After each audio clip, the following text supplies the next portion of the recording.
அண்டம் முழுதும் ஒன்றினுள் அடக்கம். அதுவே ஆனைமுகமெனும் ஓங்கார விளக்கம். சுழலும் கோள்கள் அவன் சொல் கேட்கும். அவனை தொழுதால் போதும் நல்லதே நடக்கும்.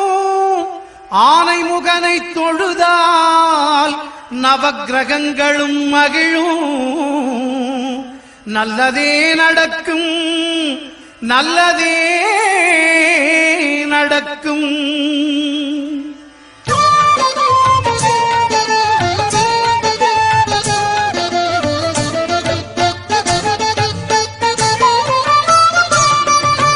ஒன்பது கோளும் ஒன்றாய் காண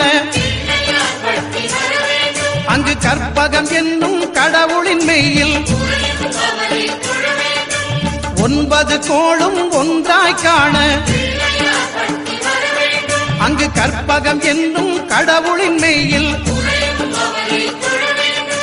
சூரியன் முதலாய் 9 கிரகமும் பலவித குணங்களை கொண்டிருக்கும். எங்கள் கற்பக தருவில் அவை வரும்போது ஒன்றாய் சேர்ந்து பலனளிக்கும்.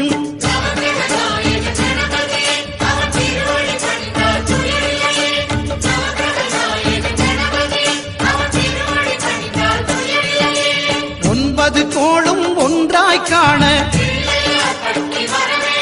அங்கு கற்பகம் என்னும் கடவுளின் மெய்யில்.